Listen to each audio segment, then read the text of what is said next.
Bismillahirrahmanirrahim. Assalamualaikum warahmatullahi wabarakatuh.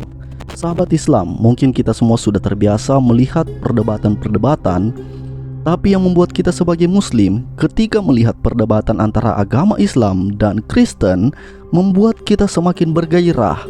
Bagaimana tidak, agama Islam dan Kristen mempunyai kaitan besar dengan kita sebagai umat muslim, di mana Kristen menuhankan Yesus putra Maryam atau Isa Al-Masih putra Maryam. Sementara kitab Al-Quran sudah dengan terang benderang menjelaskan bahwa Isa itu bukan Tuhan. Isa itu adalah utusan Allah.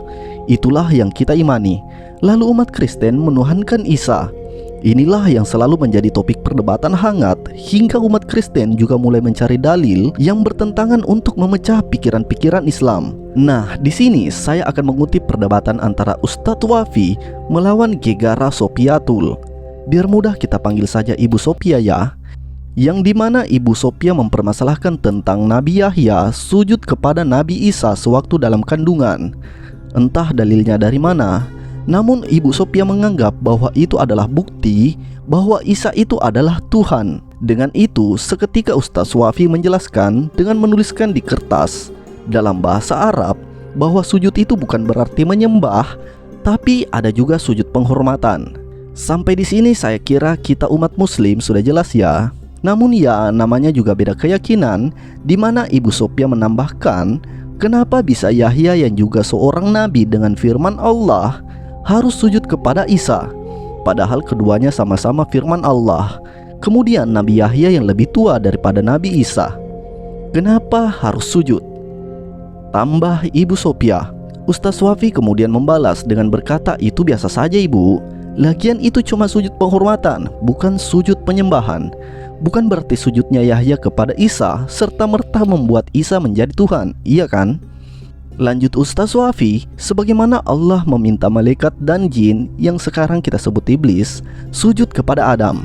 Padahal Adam ini jauh lebih muda, dia diciptakan belakangan. Lalu apakah kita bisa menyebut Adam ini sebagai Tuhan? Ucap Ustaz Wafi waktu itu. Dari sini kita jeda dulu hasil perdebatannya. Yang menurut saya, contoh yang diambil Ustaz Wafi terlalu kejauhan.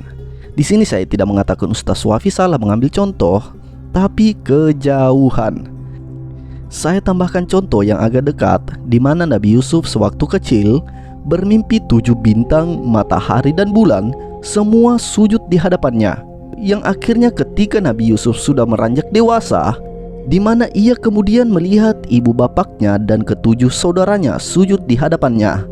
Nah, kalau kita lihat, ayahnya Yusuf itu juga seorang nabi, yaitu Nabi Yakub.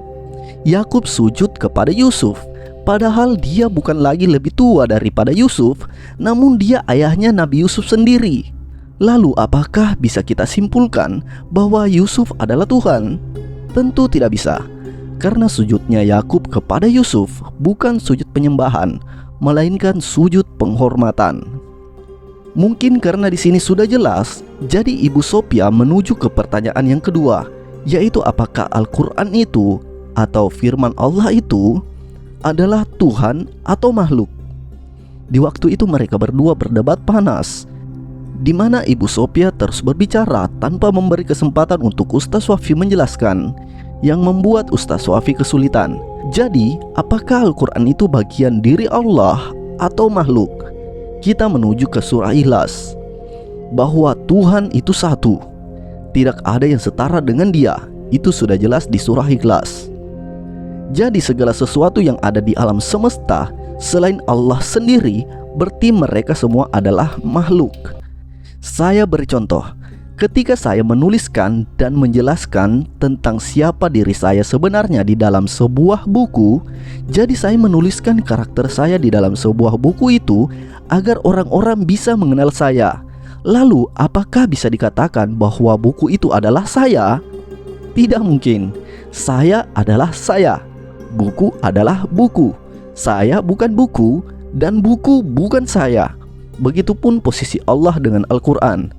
Allah adalah Tuhan, Al-Quran adalah makhluk. Tapi kita kembalikan lagi, bahwa semua makhluk yang ada di langit dan di bumi dan yang berada di antara keduanya semua milik Allah. Jadi kembali kepada Allah. Jadi kembali lagi bahwa semua milik Allah ya.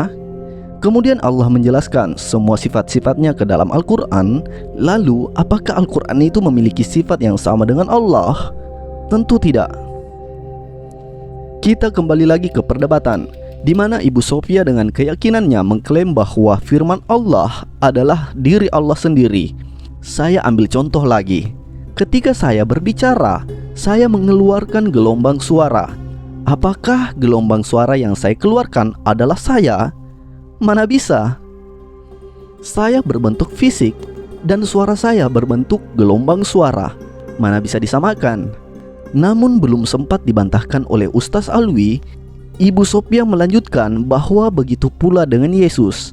Yesus adalah firman Allah, yaitu Allah sendiri yang datang dari surga dan turun ke bumi. Itulah sebabnya ia mengatakan bahwa firman Allah adalah Allah sendiri. Kita kasih contoh lagi. Ketika penciptaan langit dan bumi, Allah menciptakannya dalam beberapa masa atau beberapa waktu. Allah menciptakannya dengan kalimat kun, maka jadilah langit. Kun, maka jadilah bumi. Lalu, apakah bisa kita katakan bahwa langit dan bumi yang diciptakan dengan firman Allah itu adalah Tuhan? Tentu tidak bisa ya. Kalau demikian, Yesus Tuhan,